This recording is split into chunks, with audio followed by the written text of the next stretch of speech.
दुष्यंत एवं शकुंतला की कथा। एक बार हस्तिनापुर नरेश दुष्यंत आखिर खेलने वन में गए।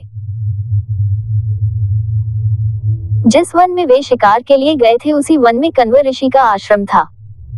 कण्व ऋषि के दर्शन करने के लिए महाराज दुष्यंत उनके आश्रम पहुंच गए। पुकार लगाने पर एक अति लावण्यमयी कन्या ने आश्रम से निकलकर कहा, हे राजन, महर्षि तो तीर्थ यात्रा पर गए हैं, किंतु आपका इस आश्रम में स्वागत है। उस कन्या को देखकर महाराज दुष्यंत ने पूछा, बालिके, आप कौन हैं? बालिका ने कहा, मेरा नाम शकुंतला है और मैं कण्व ऋषि की पुत्री हूँ। उस कन्या की बात सुनकर महाराज दुष्यंत आश्चर्यचकित होकर बोले, महर्षि तो आजन्म ब्रह्मचारी हैं, फिर आप उनकी पुत्री कैसे ही? उनके इस प्रश्न के उत्तर में शकुंतला ने कहा, वास्तव में मेरे माता पिता मेनका और विश्वामित्र हैं। माता ने मेरे जन्म होते ही मुझे वन में छोड़ दिया था, जहाँ पर शकुंत नामक पक्षी ने मेरी रक्षा की, इसीलिए मेरा नाम शकुंतला पड़ा। उसके बाद कण्व ऋषि की दृष्टि मुझ पर पड़ी और वे मुझे अपने आश्रम में ले आए। उन्होंने ही मेरा भरण पोषण किया। जन्म देने वाला, पोषण करने वाला तथा अन्न देने वाला, ये तीनों ही पिता कहे जाते हैं। इस प्रकार कण्व ऋषि मेरे पिता हुए। शकुंतला के वचनों को सुनकर महाराज दुष्यंत ने कहा, शकुंतले, तुम क्षत्रिय कन्या हो। तुम्हारे सौंदर्य को देखकर मैं अपना हृदय तुम्हें अर्पित कर चुका हूँ। यदि तुम्हें किसी प्रकार की आपत्ति न हो तो मैं तुमसे विवाह करना चाहता हूँ। शकुंतला भी महाराज दुष्यंत पर मोहित हो चुकी थी, अतः उसने अपनी स्वीकृति प्रदान कर दी। दोनों ने गंधर्व विवाह कर लिया। कुछ काल महाराज दुष्यंत ने शकुंतला के साथ विहार करते हुए वन में ही व्यतीत किया। फिर एक दिन वे शकुंतला से बोले, प्रियतमे, मुझे अब अपना राजकार्य देखने के लिए हस्तिनापुर प्रस्थान करना होगा। महर्षि कण्व के तीर्थ यात्रा से लौट आने पर मैं तुम्हें यहाँ से विदा कराकर अपने राजभवन में ले जाऊंगा। इतना कहकर महाराज ने शकुंतला को अपने प्रेम के प्रतीक के रूप में अपनी स्वर्ण मुद्रिका दी और हस्तिनापुर चले गए। एक दिन उसके आश्रम में दुर्वासा ऋषि पधारे। महाराज दुष्यंत के विरह में लीन होने के कारण शकुंतला को उनके आगमन का ज्ञान भी नहीं हुआ और उसने दुर्वासा ऋषि का यथोचित स्वागत सत्कार नहीं किया। दुर्वासा ऋषि ने इसे अपना अपमान समझा और क्रोधित होकर बोले, बालिके, मैं तुझे शाप देता हूँ कि जिस किसी के ध्यान में लीन होकर तूने मेरा निरादर किया है, वह तुझे भूल जाएगा। दुर्वासा ऋषि के शाप को सुनकर शकुंतला का ध्यान टूटा और वह उनके चरणों में गिरकर क्षमा प्रार्थना करने लगी। शकुंतला की क्षमा प्रार्थना से द्रवित होकर दुर्वासा ऋषि ने कहा, अच्छा, यदि तेरे पास उसका कोई प्रेम चिन्ह होगा तो उस चिन्ह को देख उसे तेरी स्मृति हो आएगी। महाराज दुष्यंत के सहवास से शकुंतला गर्भवती हो गई थी। कुछ काल पश्चात कण्व ऋषि तीर्थ यात्रा से लौटे, तब शकुंतला ने उन्हें महाराज दुष्यंत के साथ अपने गंधर्व विवाह के विषय में बताया।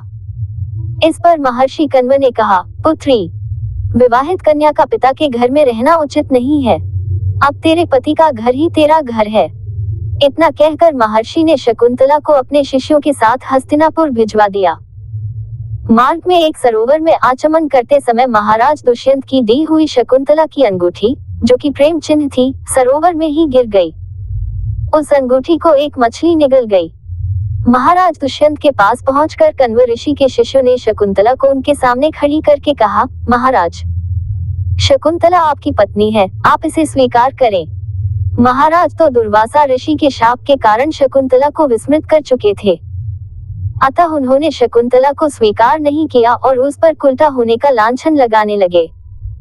शकुंतला का अपमान होते ही आकाश में जोरों की बिजली कड़क उठी और सबके सामने उसकी माता मेनका उसे उठा ले गई। जिस मछली ने शकुंतला की अंगूठी को निगल लिया था, एक दिन वह एक मछुआरे के जाल में आ फंसी। जब मछुआरे ने उसे काटा तो उसके पेट अंगूठी निकली। मछुआरे ने उस अंगूठी को महाराज दुष्यंत के पास भेंट के रूप में भेज दिया। अंगूठी को देखते ही महाराज को शकुंतला का स्मरण हो आया और वे अपने कृत्य पर पश्चाताप करने लगे। महाराज ने शकुंतला को बहुत ढूंढवाया, किंतु उसका पता नहीं चला। कुछ दिनों के बाद देवराज इंद्र के निमंत्रण पाकर देवासुर संग्राम में उनकी सहायता करने के लिए महाराज दुष्यंत इंद्र की नगरी अमरावती गए। संग्राम में विजय प्राप्त करने के पश्चात जब वे आकाश मार्ग से हस्तिनापुर लौट रहे थे तो मार्ग में उन्हें कश्यप ऋषि का आश्रम दृष्टिगत हुआ। उनके दर्शनों के लिए वे वहां रुक गए। आश्रम में एक सुंदर बालक एक भयंकर सिंह के साथ खेल रहा था। मेनका ने शकुंतला को कश्यप ऋषि के पास लाकर छोड़ा था तथा वह बालक शकुंतला का ही पुत्र था। उस बालक को देखकर महाराज के हृदय में प्रेम की भावना उमड़ पड़ी। वे उसे गोद में उठाने के लिए आगे बढ़े तो शकुंतला की सखी चिल्ला उठी, हे भद्र पुरुष, आप इस बालक को न छुए अन्यथा उसकी भुजा में बंधा काला डोरा सांप बनकर आपको डस लेगा। ये सुनकर भी दुष्यंत स्वयं को न रोक सके और बालक को अपने गोद में उठा लिया। अब सखी ने आश्चर्य से देखा कि बालक के भुजा में बंधा काला गंडा पृथ्वी पर गिर गया है। सखी को ज्ञात था कि बालक को जब कभी भी उसका पिता अपने गोद में लेगा वह काला डोरा पृथ्वी पर गिर जाएगा। सखी ने प्रसन्न होकर समस्त वृतांत शकुंतला को सुनाया। शकुंतला महाराज दुष्यंत के पास आई। महाराज ने शकुंतला को पहचान लिया। उन्होंने अपने कृत्य के लिए शकुंतला से क्षमा प्रार्थना किया और कश्यप ऋषि की आज्ञा लेकर उसे अपने पुत्र सहित अपने साथ हस्तिनापुर ले आए। महाराज दुष्यंत और शकुंतला के उस पुत्र का नाम भरत था।